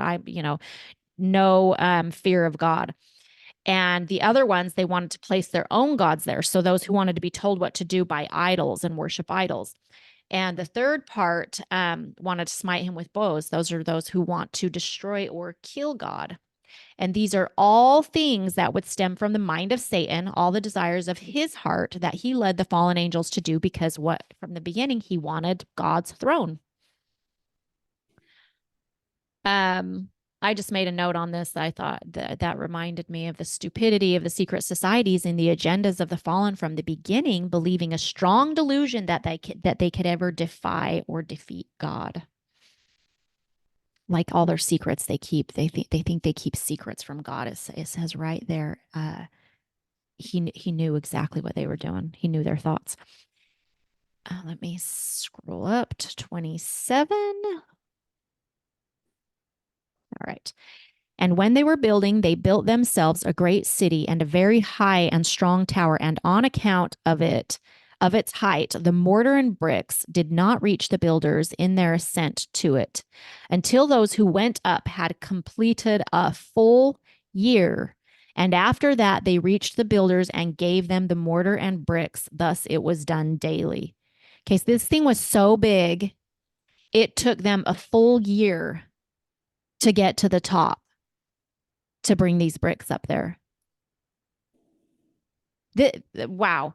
Okay, so, and behold, these ascended and others descended the whole day. And if a brick should fall from their hands and get broken, they would all weep over it. And if a man fell and died, none of them would even look at him. So they had this obsession with power and the work of their own hands. They had a complete loss of their natural affections and emotions for other human beings. I mean, it's just disgusting what's going on here. And the Lord knew their thoughts, and it came to pass that they were building that. And it came to pass when they were building, they cast the arrows towards the heavens. And all the arrows fell upon them with blood. And they saw them, and they said to each other, surely we have slain all those that are in heaven. For this was from the Lord, in order to cause them to err, and in order to destroy them from off the face of the ground. So they were shooting these arrows into heaven, and God sends them back down with blood, so they would think they actually were being successful. So God, what he's doing there, he's creating a strong delusion of invincible success, which I see among many of these secret societies right now. They think they're so invincible in their wickedness, to convince them to further themselves into sin, that he may be just in destroying their evil work. It's the same thing he did with Pharaoh when he kept sending Moses back. He was hardening their hearts and making them. And the reason he does this is because he allows them to do this, and they must, by law, act on the sin in their heart for God to serve justice against the wicked. So I see that as the purpose why God will further their wickedness and allow them to keep doing more and more wicked, because for God to come and be just and wipe and take out the wicked, for him to get involved, they have to become so evil to a level and a degree. So he'll encourage the strong delusion. I think that's a really good answer to anyone who asks, if God is just, why does he allow evil to happen in the world? It's because he is just. He gives men over to their own wickedness so that they can be justly judged. Exactly. And the reason that you see him using wicked to destroy wicked. Yes, sometimes, the Christians get persecuted and the wicked will take out God's people, but usually God allows his small, tiny groups to prevail over mass groups of wickedness. But then for the persecution and the glory of God, sometimes they fail. But typically speaking, when you see so many people dying and wicked, that's what's tricky about the occult is a lot of the people on this earth that are being trafficked come from really wicked bloodlines and probably won't ever be rescued out of that, and have been evil for many, many generations. And people have this bleeding heart for people that are under control of the enemy, and they don't even know how wicked that very own person and their bloodline and their generations and the iniquity they were born into and their spirit, and if they're even fully human. So God uses wicked to destroy other wicked, and we need to not get too involved and heartbroken. He tells us in places in the Bible, don't even mourn their death. Don't even go and have a meal for their funeral. That's how wicked they were. And so you can either assume when somebody dies, it's because of sin and wickedness, or if it was a good Christian, that is to the glory of God, that they, will receive a special ward in heaven because they were the saints would be persecuted and even brought to death and imprisonment. So, 31, I think, or well, let's see. Yeah, 31. And they built the tower and the city, and they did this thing daily until many days and years were elapsed. Can you imagine the boring, evil determination of the wicked, which will always end in fruitlessness? I just can't imagine. Like, I look at these people who are building up the kingdom of darkness for their God, Satan, and all of his little fallen ones. And I'm just like, how unfulfilling and boring is that? It just makes me sad. And God said to the 70 angels who stood foremost before him, to those who were near to him, saying, "Come, let us descend and confuse their tongues, that one man shall not understand the language of his neighbor." And they did so unto them. And that's another reason I like this book, because in Genesis, I had circled and marked where it says, "Come, let us." And I had circled us to go, who is us? Because a lot of people go, oh, see, there's many gods in the heavens. Well, right here, it tells us who is us, to the 70 angels who stood foremost before him, an army of angels. That's who he took. And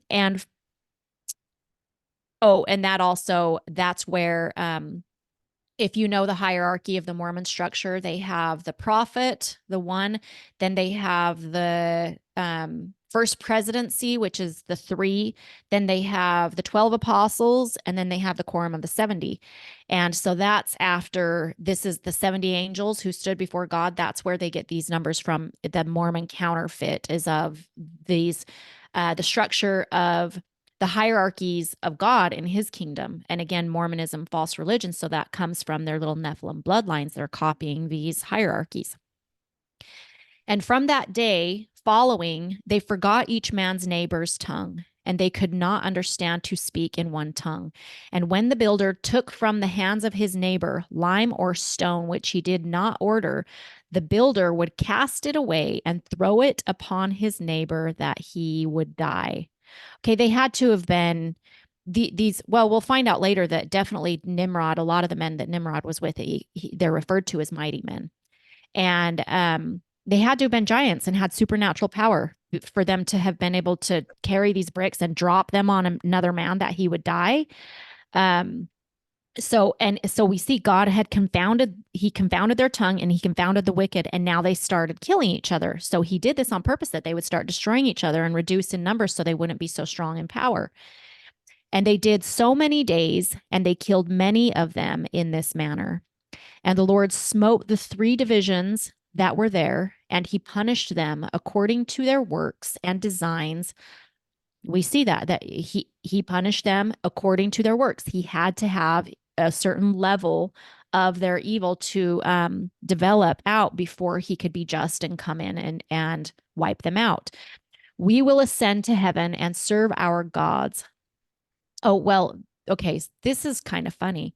Sorry, let me go back and start over, and the Lord smote the 3 divisions that were there, and he punished them according to their works and designs. Those who said, "We will ascend into heaven and serve our God," became like apes and elephants. Okay, this is strategic. So I want you guys to think about that. And I'd love one of you. That one, I couldn't come up with anything. Why would he make them like apes and elephants? Like, what does that even mean? Think about that for a minute. We're going to come back to that. And those who said, "We will smite the heaven with arrows," the Lord killed them. Okay, they shot up into the heaven and wanted to kill God, so he was just to kill them through the hand of his neighbor. So the hand of his neighbor, he had wicked, destroying wicked for him. But those specific ones who had desires in their hearts, those are the ones whose neighbors killed them. And the third division of those who said, we will ascend into heaven and fight against him, the Lord scattered them throughout the earth. So the scattering of those who want to fight against God, they're still here. They didn't necessarily want to kill him. They didn't want to take over his throne and be God. They just wanted to fight against him. Okay, that seems like a lower, lesser sin. So he let them live and just scattered them so that they wouldn't be as strong in their oneness. But the ones who, okay, well, this is coming to me. If you guys have any comments, let me know. But the ones who said we will ascend into heaven and serve our gods, becoming like apes and elephants. So apes, okay, they're animalistic. They don't talk. Elephants, what are the characteristics of elephants? I mean, they're like massive brute beasts in the kingdom. There's pretty much, is there any animal that an elephant is prey to? I don't know about them being prey, but they are used as beasts of burden. So I think it's, really poetic justice that they would be like, Workhorses, heavy yeah, workhorses carry heavy burdens of work. yeah. Good. I'm And just loving this. I can't believe I haven't read Jasher before, but I cannot wait until we're done so I can get my teenage son and tell him a really good story. And how fantastic is this strategy? Like, I want to read this just over and over until it's in my bones and becomes part of my strategic warfare that I pray out, because I just love turning what their evil into, like, this is your weakness. And yeah, this is what we're going to ask the Lord to use against you now. Love this strategy. exactly. And I was going to tell you guys, thanks for bringing that up about this book too. I will also post in the description box the attachment. I'll text it to you guys in the thread. The whole book of Jasher. You can also, I recommend listening to it again, like that. The same guy who I showed you guys last week, he reads the whole book, and to just listen to it. It is so good. The whole thing expounds on so much that's in the Bible and tells the backstory of a lot of it.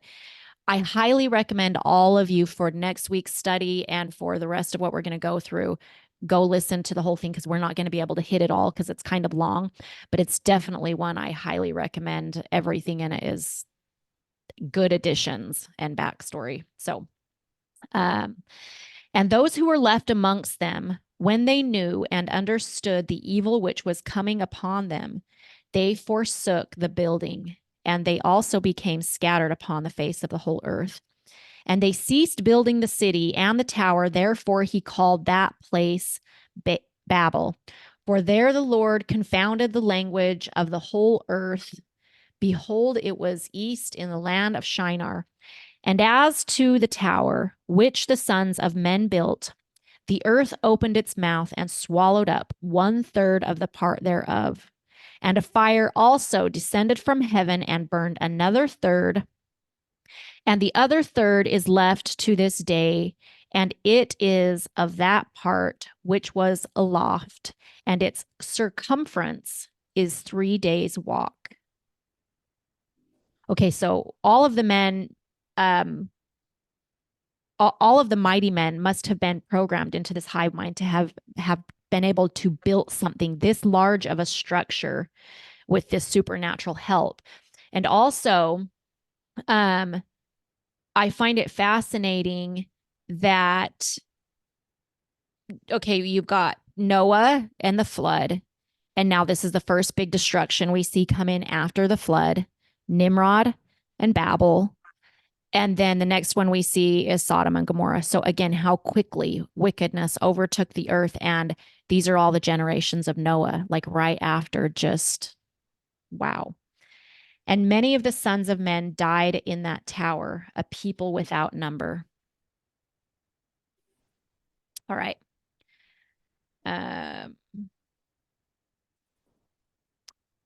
Let's see, number 1.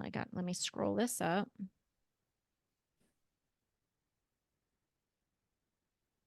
Sorry, I forgot to scroll that if you were following. All right, now we're moving to Esau. Now, this is stuff we haven't necessarily covered, but I do want to cover it this week because when we go in, we'll kind of backtrack. We'll read from Jasher about Esau, and then we'll go back and look at it in Genesis later when we go back and kind of do the opposite of what we're doing today, coming from Genesis to Jasher, because I just want to cover everything that Nimrod was involved in that's in here. So it jumps ahead from whatever went on. Let me just give you a little preface, and hopefully you'll go listen to it or read it, whatever you like to do. But so I mentioned how Abraham, there was this prophecy, and I think it was a dream that Nimrod had. And he went to his, counselors and dream interpreters and asked them what it meant. And he said that Abraham's seed would kill him, or something to that effect. And so that's a whole big long story of what played out with Abraham. And this is now after the death of Abraham, and Esau has been born and grown up, and Nimrod's still in reign and power. So, but this is really applied because Nimrod was so wicked. What were the consequences that played out for him, and how did God handle it? And Esau at that time, after the death of Abraham, frequently went in the field to hunt. And Nimrod, king of Babel, the same was Amraphel, also frequently went with his mighty men to hunt in the field and to walk about with his mighty men in the cool of day. So that name where it says Nimrod, the king of Babel, was the same was, and he gives him another name. Okay, we see these names and titles also in the occult. They often do this other name thing. And that name in my book, it means sayer of darkness, fall of the sayer. So I would say that probably that sounds like a spellcaster, right? A sayer. He's saying things of darkness and that he would fall. This name is the fall of the sayer. Okay, the fallen, he's fallen, and he's a spellcaster. That's what that name points to. And so when it gives these little details, he was also called this. Gosh, I am just loving this book and all that it opens up and expounds on the understanding of something just by the name, Anastasia. Anastasia. Did you say that his name meant the fallen and a spellcaster? It means it specifically what's in the book is it means Amraphel. Sorry, what? What did you say? It got a little choppy. I'm having internet issues. Let me plug in my modem. I'm having internet issues. Let me plug in my modem. Can you hear me? Okay, she's a little choppy, but I'll wait until she gets back. But I'll point out that also with his mighty men. So that again is that same word that was used when it says, and Nimrod began to become a mighty man in the earth. We looked up that word, and it meant gibbor, or giant, a giant. And so now we know, we can see the development from Nimrod, that there are also many other mighty men who have either come through rituals with the fallen, through sex ritual, prostitution, whatever it is. There are many now already, because we see these mighty men enter in who are also giants of Nimrod. Anastasia, what I was saying is that his name means sayer of darkness, or fall of the sayer. And sayer is like the word like soothsayer, but a soothsayer is somebody who speaks soft, kind, gentle words, but it's also like false prophecy, or like to tickle your ears with things that you want to hear that aren't true. But when you have a sayer of darkness, or fall of the sayer, I was the one who added, to me, it doesn't say that in there, but that sounds like a spellcaster. That's what that means, that he would have been a spellcaster, a sorcerer. Well, we've talked about this before that from a godly perspective, whenever God creates a new work in a person to fulfill his task, that their name is changed, which we will see with Abram. But because the enemy counterfeits everything that the Lord does, it makes me wonder if this new name that Nimrod was given was to reflect both a new nature that had developed because he'd been embodied by an evil spirit, and B, that he'd been given over to wickedness and his whole nature had been defiled because he started out trying to worship God. And now with this new nature, the evil spirit, Nimrod started now, out. Wait, what? Sorry, don't move on yet. Nimrod started out trying to worship God, and what do you mean? How do you mean? I thought that's what we had read, that in the beginning he was making sacrifices to the Lord, and then he went down. I don't think he was making sacrifices to the Lord. He was building altars, but he Okay. he was a hunter. I think he was building altars to the devil. I think he Okay. was doing dark I'll altar have to magic. go back over that because I was surprised when I read it, and maybe it was just something I misunderstood. But Yeah, because it was shortly regardless, after that. It was shortly after that where it says that he was the most wicked man in all of one of the most wicked in all of the earth, even before all of those in the flood. yeah. Were you finished, or were you Oh, sorry I had interrupted you? I was just wondering if this new name reflected, a new nature because he's been given over to wickedness and now he has a new destiny.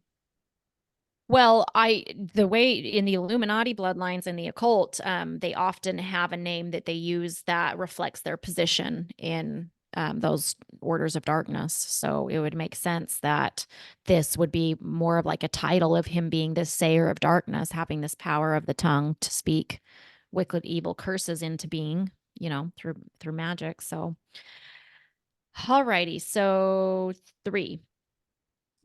Okay. And Nimrod was observing Esau all of the days. And just before we go on, if anybody's listening and doesn't know exactly who Esau is, he was the twin of Jacob, who they struggled in the womb together. And God said he would create two nations, from this one delivery of this one birth, this one pregnancy, that two nations would come out of it. And he's the one that we'll see sold his birthright. And so his bloodline became wicked, that came out of the covenant bloodline with Abraham. So, and Nimrod was observing Esau all the days, for a jealousy was formed in the heart of Nimrod against Esau all the days. And on a certain day, Esau went into the field to hunt, and he found Nimrod walking in the wilderness with his two men. And also to note, like Abraham, who Nimrod knew and was aware of, to have been chosen and have this promised seed and then to have children, that God was probably prospering in them. Well, God was prospering them in some sort of way. So he has this jealousy of his son, who would be kind of like a competitor in the field of hunting for him. And all his mighty men and his people were with him in the wilderness, but they were removed at a distance from him.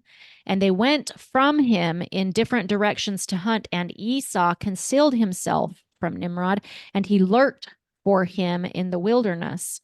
So Nimrod's out there with all of his giants, his mighty men. And only 2 of them are with him, and the rest of them went off and were in another group in another area. And Nimrod and 2 of his men that were with him came to the place where they were. When Esau started suddenly from his lurking place and drew his sword and hastened and ran to Nimrod and cut off his head. So even the way in which he was killed is a symbol of him being such a dark leader, symbolic of his ego, of his headship, because he was over everyone of the earth. Even though, well, he was taken out, and his death came from the line of Abram, and it was prophesied. This is what this dream was about. Why Nimrod tried to have him killed at one point. And he also kind of didn't believe it. You can see when you go listen to the whole book of Jasher, you'll see how this strong delusion over Nimrod's head, even through what was going on with Abram, was at play. And Esau fought a desperate fight with the two men that were with Nimrod. And when they called out to him, Esau turned to them and they smote them to death with his sword. So now he had killed 3 men. And all the mighty men of Nimrod who had left him to go to the wilderness heard the cry at the distance, and they knew the voices of those 2 men. And they ran to know the cause of it when they found their king and the 2 men that were with him laying dead in the wilderness. And when Esau saw the mighty men of Nimrod coming at a distance, he fled and thereby escaped. And Esau took the valuable garments of Nimrod, which Nimrod's father had bequeathed to Nimrod, and with which Nimrod prevailed over the whole land, and he ran and concealed them in his house. So he knew the law. Esau, he came from the righteous lineage. He would have known, having killed man, that now his blood would be required at their hand. And so that he was also supposed to be killed, because that was the righteous law that God passed and gave to Noah and his sons after the flood. And this is why the Mormon temple, the Nephilim, counterfeit that magic garment, because of this power, and it's stolen. Like it was so what's that word?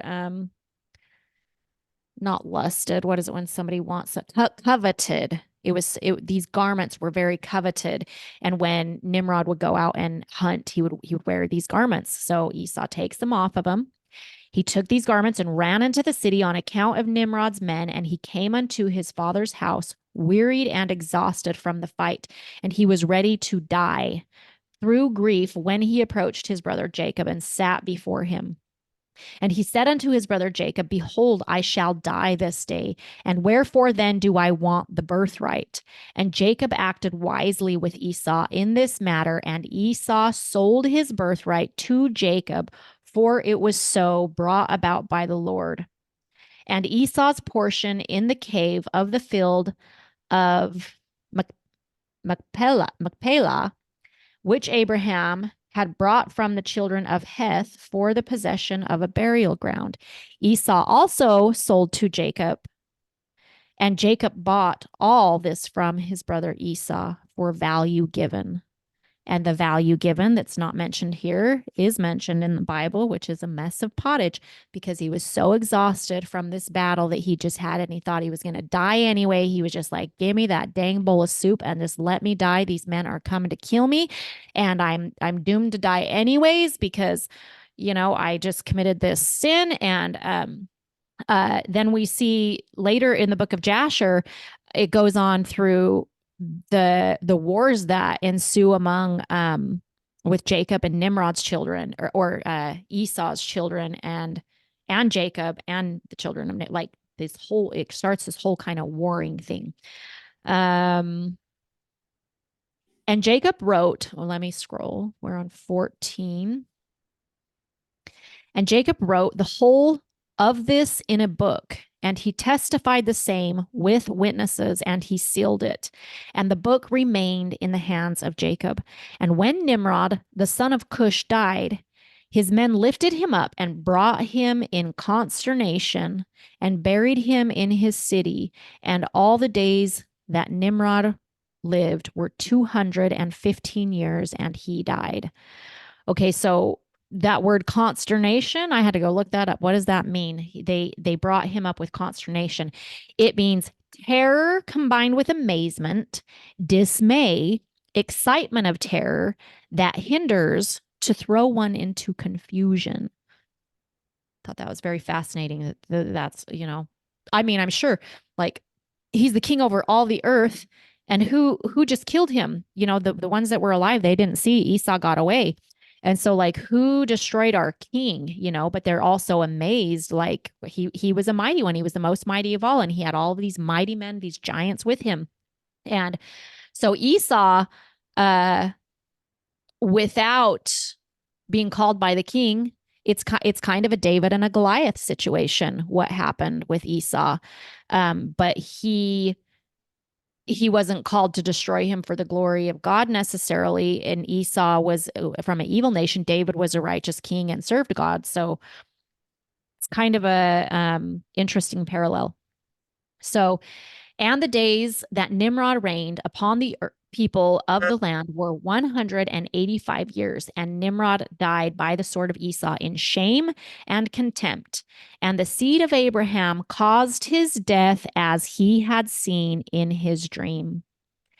And at the death of Nimrod, his kingdom became divided into many divisions, and all those parts that Nimrod reigned over were restored to the respective kings of the land, who recovered them after the death of Nimrod, and all the people of the house of Nimrod were for a long time enslaved to all the other kings of the land.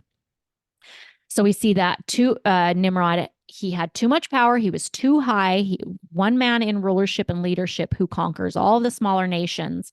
You see that again throughout the Bible. But it's interesting because God was very strategic in what he did here, because they were too powerful as one, as they were in Babel, when he scattered all who were one. So God divides and scatters again to remove tyranny and hive mind mentality because of this like new world order. Honestly, that's exactly what was going on there. This one world order type of plan of evil. It's again, patterns of Satan repeat themselves. And we will see him do it again, which is why I do not believe that the new world order will be successful, as God will turn the wicked against the wicked to destroy one another before they will succeed in coming together in this whole big plan that they have. They're too jealous, hateful, envious, and dark in their powers to succeed as one, or not tear each other down, or have God send in the forces to scatter his enemies once again, because we see they end up always warring amongst themselves when they have these wicked plans to devise against righteousness together. Wow, that was a lot. What you got? Anyone? No? Did it just completely blow your mind? You're speechless? This was just a really great study. It's the kind of study that will be worth watching more than once. Because for me, this is new information, but it's also old information because there's nothing new under the sun. Yeah. Yeah, well, So very interesting. true. And that's why it is such a powerful study, because it does show the patterns of modern day. And I believe that's one of the reasons this book is, if you go and read these articles that I have about what books you're supposed to, canonize books, what you should read. Well, it's mentioned in there. And I've never seen anything in the book of Jasher that didn't completely complement, and there's nothing in there that disagrees with anything in the Bible. I have no reason to believe that this book was taken out for very, intentional evil design. And I highly recommend to anybody, any of y'all ladies, and anyone who listens to this, go and listen to the entire book. It's so good. It's an adventure, and fill in all of the gaps of it, because there was a lot in between here. It's good stuff. So Very good. anything else we got here, ladies? Anybody want to say anything? I'm gonna go listen for sure. Right after this. Good. Yeah, it'll give you. It's exciting. I hope It's the all- guy it's all that's exciting. reading to us, I hope he's gonna be the one that has it. His name was Yeah, I'll go look it up and I'll send you that one in the chat, and that's the one that I'll post the link to below. There's other people that read it, but yeah, the one of them that I found yesterday, I was like, no, I don't like his voice, but I'm almost 100% sure, 99. I hope I'm not wrong. I'm pretty sure he reads this one. Oh, good. Yeah. All right, ladies. Well, we'll get into Abraham next week. Hopefully Great. we'll visit Jasher again. All right. Thank Ladies, you. have a good one. You're welcome. Thanks for the too. great study. Thank you. Take care. Bye-bye.